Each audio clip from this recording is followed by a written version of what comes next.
vocês, meus amigos, caminhar com o Mestre Jesus. Ele vem revelar a Escritura, como fez no caminho a Emaús.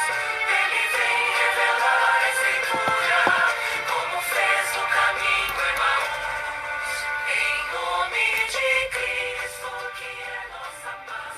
Boa tarde a todos, irmãos e irmãs, aqueles que nos acompanham através do Facebook da Paróquia Nossa Senhora da Assunção de Barbacena.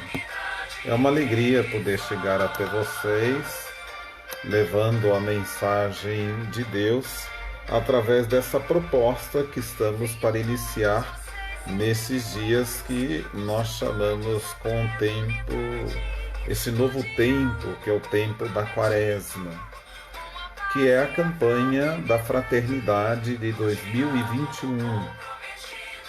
É uma campanha um tanto quanto polêmica, até porque a gente abre essas redes sociais e a gente ouve tantos comentários com relação à proposta da campanha da fraternidade.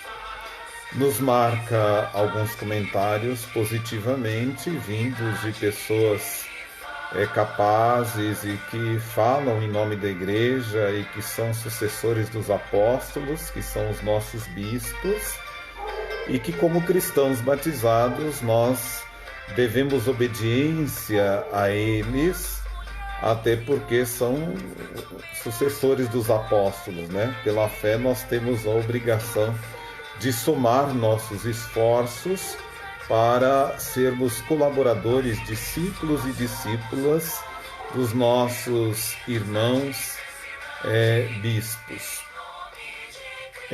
A nossa campanha da fraternidade esse ano é uma campanha da fraternidade ecumênica.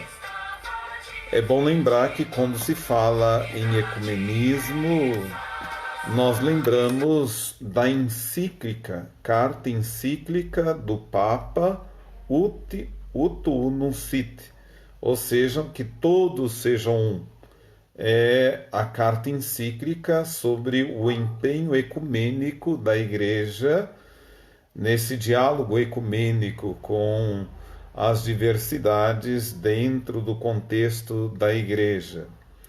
Essa carta encíclica do Papa João Paulo II, que foi escrita em 1995, e ela tem como objetivo despertar essa consciência de diálogo com as várias instâncias, não da nossa igreja, mas da sociedade em que nós vivemos no mundo moderno. A igreja não pode estar fora deste contexto. E aí então o Papa escreve na solenidade da Ascensão do Senhor, em 1995, no 17º ano do pontificado dele, essa carta encíclica, que serviu para todos nós, por ocasião da teologia, estudarmos na disciplina da teologia que se chama ecumenismo. O interessante e que marca essa carta encíclica é essa expressão do Papa. Só vai ter coragem de dialogar com o diferente quem for seguro da sua própria identidade. Então, nós vivemos numa sociedade plural, né? Nós tínhamos até pouco tempo, nos anos 70, início dos anos 80, uma família que a gente dizia assim, são todos católicos.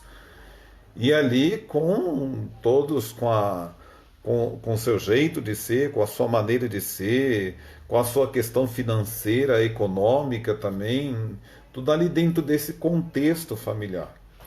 Hoje nós não podemos dizer que toda a família é católica, apostólica, romana.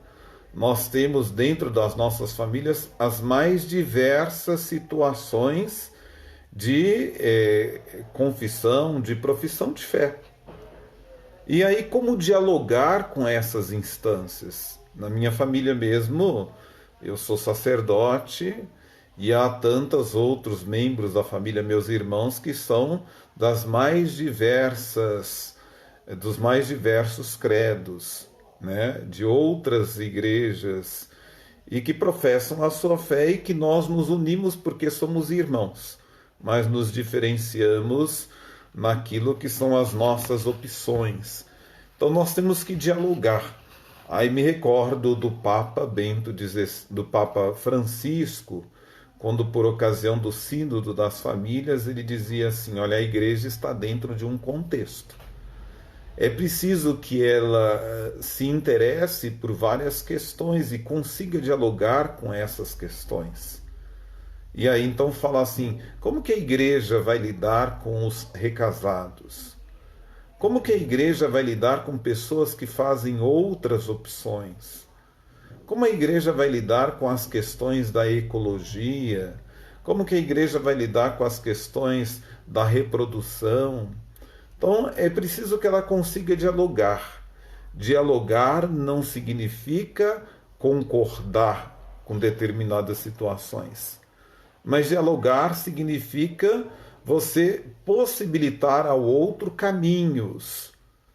E possibilitando ao outro caminhos, tentar semear na vida do outro o que de mais importante todos nós cristãos somos convidados a fazer: a construção de um mundo solidário em torno da paz de nosso Senhor Jesus Cristo.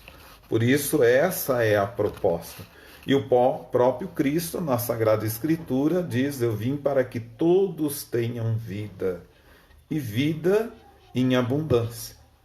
Por isso, a campanha da Fraternidade Ecumênica representa uma das experiências mais valiosas de missão evangelizadora em nosso país. Mais do que identificar temas e lemas, nós precisamos ver este momento como um sinal de esperança almejado por pessoas que nos antecederam na caminhada ecumênica. Olha, é preciso que nós nos unamos para a promoção da paz. É preciso que nós nos unamos para promovermos a dignidade humana. Depois de um milênio marcado por guerras, intolerâncias, crises econômicas, há um clamor por mais dignidade humana e paz, e por um novo milênio sem exclusões. Essa é a proposta que deveria fazer parte da nossa vida. E tanto da nossa vida quanto da nossa missão como evangelizadores. Devemos ser orientados para aquilo que é essencial na fé em Jesus Cristo. O que é essencial na fé que nós trazemos em nosso Senhor Jesus Cristo? Crer em sua palavra, acolher seus mandamentos e, a partir daí, trabalhar para a superação das desigualdades, das violências, do exclusivismo, das identidades confissionais. Ninguém é mais do que ninguém, somos todos iguais nessa construção da civilização do amor. É preciso que façamos uma opção pelo Evangelho. Isso exige que nós assumamos uma cultura da paz. Mesmo se as consequências dessa opção forem as críticas, as perseguições e as incompreensões. Daí nós dizemos assim: olha, isso que é dar testemunho da fé, de sermos cristãos. Hoje nós não temos os grandes mártires que morrem aí devorados por leões. Mas eu acredito de que o nosso martírio se deve ao fato quando nós temos vozes que gritam na atual circunstância em que nós vivemos, tentando fazer com que a paz cresça no nosso meio, e essas vozes são caladas pelo orgulho, pela prepotência, pela intolerância e por tantos outros males que afetam a muitos de nós cristãos e seres humanos que nos dizemos cristãos. É preciso que nós, batizados, nos sintamos chamados a sermos promotores de um mundo de paz. Qual que é o nosso horizonte? Qual que é o nosso rumo, né? Para que a gente se torna cristão? Para que a gente professa a fé muito mais do que estarmos nesse espaço celebrativo e que nos alimenta pela palavra e pela Eucaristia? Nós somos convocados e convidados a fazermos o que nos fala São Tiago: a fé sem obras é morta. E o nosso horizonte é a paz. O nosso foco é a paz. E aí nós nos perguntamos, né? Como falar de paz quando pessoas passam fome e não têm trabalho, nem terra e teto? Como falar em paz sem denunciar essas injustiças econômicas, sociais e ambientais? Como falar de paz quando nós nos fechamos no nosso mundo e achamos que as nossas expressões religiosas não precisam se preocupar com as questões das ações que todos nós devemos provocar enquanto cristãos? Na promoção da justiça, da caridade, do amor fraterno, da acolhida. É preciso que nós pensemos neste âmbito.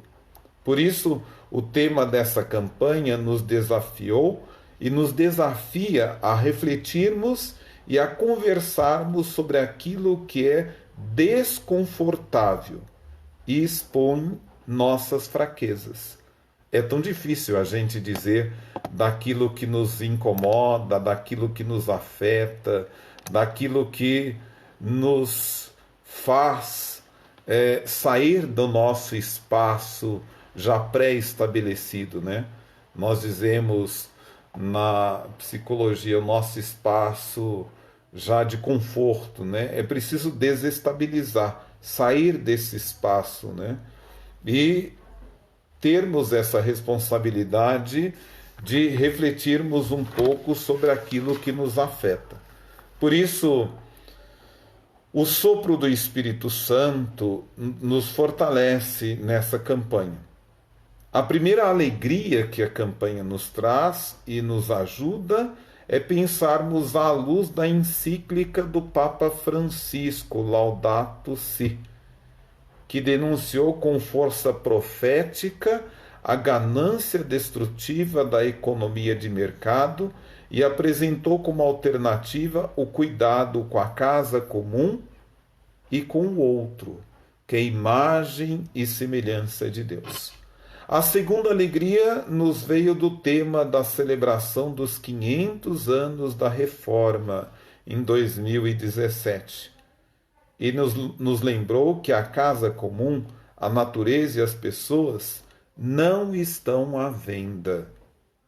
É preciso que nós pensemos nessa dignidade. Pensar em termos de ecumenismo é pensarmos em trabalhar a nossa unidade na diversidade. A fé nos lembra que Cristo é nossa paz e nos anima a prosseguir pelo caminho da unidade na diversidade. O quanto é tão bom quando nós nos unimos, respeitando aquilo que é próprio de cada um, na sua singularidade, mas vivendo nesse mundo plural, aquilo que nos une a fim de que nós possamos fazer com que Cristo se torne mais conhecido. E eu tenho para mim de que pensar no Cristo é pensar justamente em alguém que também traz o Cristo ao mundo. Né? Quando eu penso no Cristo, eu penso no sacrário vivo de Nosso Senhor. Quem é o sacrário vivo de Nosso Senhor? Que foi a primeira pessoa a ser a portadora do autor da paz. Nossa Senhora. Então, para mim não é difícil pensar numa questão ecumênica e adaptar essa questão ecumênica também no nosso contexto, lembrando da imagem de Nossa Senhora. Ah, mas o texto não fala. Gente, mas é impossível pensar no filho sem lembrar da mãe. Isso já está aí nesse contexto da nossa fé. Então é preciso que nós pensemos com relação a isso, né? A nossa grande motivação em relação a isso. Com alegria e gratidão, temos em mãos o texto da campanha da Fraternidade 2021. É um instrumento que nos ajuda a conhecer o tema da campanha da Fraternidade Ecumênica e, ao mesmo tempo que nos estimula a encontrar caminhos de comunhão e fraternidade à luz do Evangelho. Neste ano, o tema da campanha é Fraternidade e Diálogo, Compromisso de Amor. É preciso que haja esse diálogo. Eu falo desde as questões simples. Me recordo de quando as pessoas vão à casa das minhas irmãs, e principalmente de uma irmã que é de outra confissão de fé, e bem radical, e muitas das vezes nós podemos expressar como fundamentalista, bom, é uma expressão mais popular. Eu diria assim, olha, é tranquilo, as pessoas vão, muitas das vezes, essa minha irmã fala só, se quiserem fazer alguma prece ou rezar, fiquem à vontade, ela está ali, participa e a gente reza, e é tão bonito quando se faz isso, né? Me recordo também de um pastor, hoje grande amigo meu, quando nós fazíamos pós-graduação em São Paulo, nós viajávamos mais de 12 horas no mesmo ônibus. E as pessoas, para poder aprontarem conosco, sabendo que eu era padre, que eu sou padre e que o outro é pastor, então elas faziam questão de ocupar os outros bancos e deixar justamente a minha vaga ao lado do pastor, querendo ver o que nós iríamos aprontar ao longo dessas 12 horas. E me recordo que certa vez viajando ao lado do pastor, calado, eu cheguei depois, mais tarde, no ônibus, e vez ou outra o pastor me dava uma cutucada. E eu fazia de conta que estava descansando, dormindo, não queria.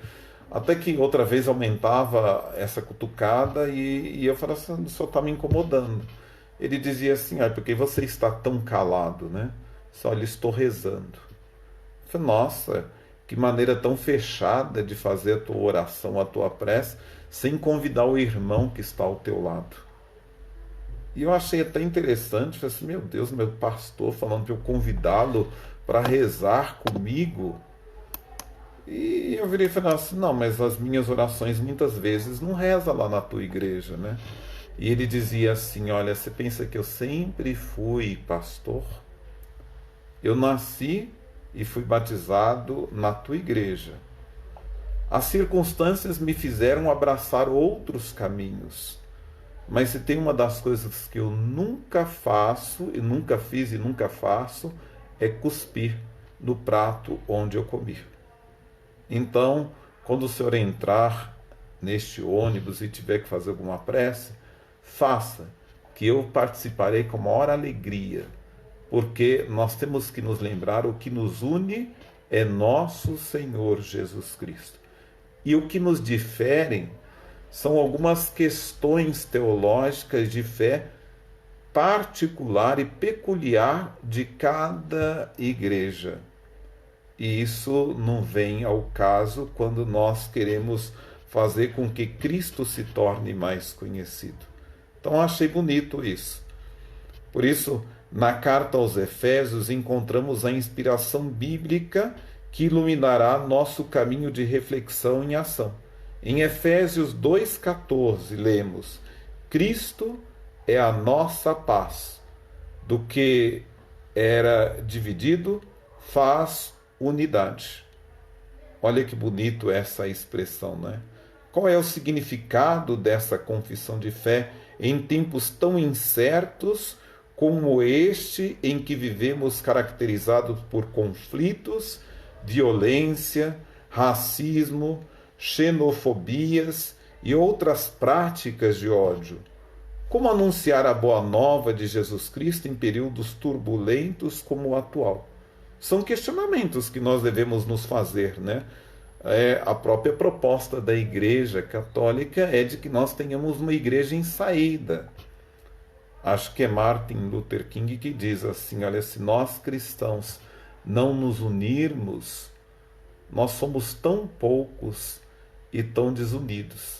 É preciso que nós nos unamos e percebamos que fora desse contexto celebrativo há muitas pessoas que se dizem cristãs, mas que não têm uma participação ativa e muito menos vive essa experiência da paz da qual nós somos anunciadores no contexto das nossas comunidades e da nossa igreja.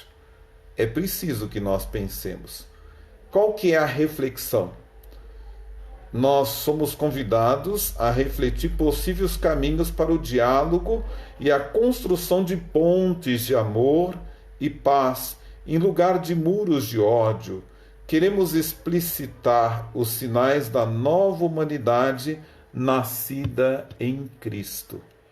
É a expressão da encíclica, carta encíclica, né? Tirando da Sagrada Escritura de São João, que todos sejam um, unidos pelo Espírito Santo. Essa é a proposta. Na caminhada quaresmal, por isso surge aí essa proposta, em vista da Páscoa, nós temos aí a memória da crucifixão e ressurreição de Jesus. Como seu objetivo geral convida as comunidades de fé e pessoas de boa vontade a pensarem, avaliarem e identificarem caminhos para superar as polarizações e violências através do diálogo amoroso, testemunhando a unidade na diversidade. Isso é claro. Nós vamos viver uma unidade onde não é em qualquer contexto. É nesse contexto da diversidade no mundo em que nós vivemos. Então, quais são, na verdade, os objetivos específicos dessa campanha? Redescobrir a força e a beleza do diálogo como o caminho de relações mais amorosas. O quanto é importante, isso eu digo não só como padre, mas como psicólogo, trabalhar no nosso meio um diálogo mais claro, um diálogo mais amoroso, um diálogo mais compreensivo, um diálogo mais maduro que nós precisamos trabalhar no nosso contexto. As pessoas não estão sabendo mais dialogar. Basta ver nos nossos meios de comunicação o quanto nós resumimos essas expressões pela palavra. É preciso que nós consigamos dialogar. Depois, denunciar as diferentes violências praticadas e legitimadas indevidamente em nome de Jesus. Olha, em nome da palavra, muita gente atacando os outros, até dentro dos nossos contextos pastorais. Dentro desse contexto de igreja, quando nós resolvemos nos distanciar e achar de que nós estamos no espaço do suposto saber e resolvemos, em nome da doutrina, em nome da palavra, desfazer, desmoralizar e atacar as pessoas, o quanto isso é gritante, dizer de que nós somos de uma igreja de comunhão, enquanto nós não fazemos comunhão de solidariedade e respeito com os nossos pastores. Por isso, comprometer-nos com as causas que defendem a casa comum, denunciando a instrumentalização da fé em Jesus Cristo, que legitima a exploração e a destruição socioambiental. Eu vim de uma realidade, de uma comunidade que muitos de vocês já sabem, que por lá passei, que se chama a Comunidade do Sagrado Coração de Jesus, que eu tenho muito carinho e estima, que é a comunidade de Miguel Bournier. Olha, uma igreja, uma comunidade belíssima, histórica, bonita, e que está sendo destruída por causa da ganância de uma empresa. Olha as muitas comunidades que são destruídas e que sofrem atrocidades, grandes números de mortes, se dá grande ênfase às tragédias ambientais, depois passa-se um tempo, sufoca-se por outras questões e esquece-se dos mortos e de tantas pessoas que sofreram com essas explorações do meio ambiente. E aí, o que nós fazemos? Qual é a nossa solidariedade, de compromisso, de luta, de partilha com os nossos irmãos da comunidade de Bento Rodrigues e Mariana? Com a nossa comunidade também próxima à região de Belo Horizonte, quando nós tivemos aquele grande número de mortes. E tantas outras, até mesmo Miguel Burnier, quando você olha na história, quando se arrebenta uma barragem lá e muitas pessoas morrem também, há muitos anos atrás. Tudo isso, então, se esquece. Há, na verdade, um Alzheimer histórico e que entra para o esquecimento e aí vive-se a vida sempre nessa ganância. Contribuir para superar as desigualdades. Olha o quanto nós vivemos a desigualdade nesse contexto nosso. Basta ver. Há muitas pessoas sofrendo, morrendo de fome, e aí a gente vê aí por essa questão da pandemia também, né? Olha a desigualdade na pandemia. A gente fala assim da vacina, que deve seguir uma escala das pessoas que serão vacinadas. Vira e volta a gente está ouvindo de que fulano foi vacinado, que não está dentro da escala, porque o outro está no serviço público, porque o outro é assim, porque o outro é assado. Nós estamos vendo a desigualdade aí. Olha a desigualdade financeira dos salários, os grandes salários que nós temos aí, enquanto as pessoas estão sobrevivendo com salário mínimo, ou às vezes até nada. Então é preciso que nós analisemos, né? Animar o engajamento em ações concretas de amor ao próximo. Não adianta dizer que eu amo a Deus se não amo o irmão. Está lá na Sagrada Escritura, né? Promover a conversão para a cultura do amor como forma de superar a cultura do ódio. Nossa, o quanto o ódio cresce cada vez mais nos nossos contextos. Fortalecer a convivência ecumênica e interreligiosa. Estimular o diálogo e a convivência fraterna como experiências humanas irrenunciáveis em meio a crenças, ideologias e concepções em um mundo cada vez mais plural. É preciso dialogar com essas questões. E a gente tem visto de que o nosso fechamento tem feito com que muitas pessoas chegam até o suicídio por conta das pressões, da cobrança e do nosso fechamento. Acolher não significa concordar. E quem somos nós para julgarmos determinadas situações pelas quais nos deparamos dentro da sociedade? Não julgueis para não ser julgados, não condeneis para não ser descondenado. Está lá na Sagrada Escritura, isso não sou eu que digo, é nosso Senhor Jesus Cristo. Compartilhar experiências concretas de diálogo e convívio fraterno. Isso é tão importante, nos ajuda a crescer e enriquece cada vez mais. Por isso nós temos como prática a nossa conversão.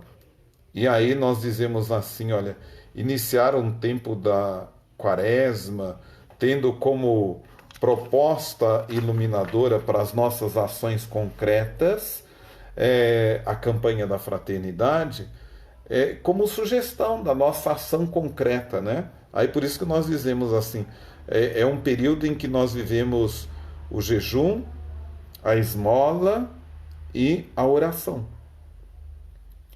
Que esse sacrifício, que esse jejum, que essa penitência nos ajude a controlar os nossos impulsos. Nós não podemos viver à luz dos impulsos. Eu brinco no consultório, né? Calma aí, você precisa controlar o teu desejo, os teus impulsos, né? Você é racional. Quando você passa a deixar com que os teus impulsos te controlem, você, de um modo bem grosseiro, dizemos de que a pessoa se torna irracional. Então é preciso que nós controlemos os nossos impulsos. Por isso surge a penitência, o sacrifício, né? Para a gente ir tentando se trabalhar e refinando nas nossas ações, no nosso convívio com o outro.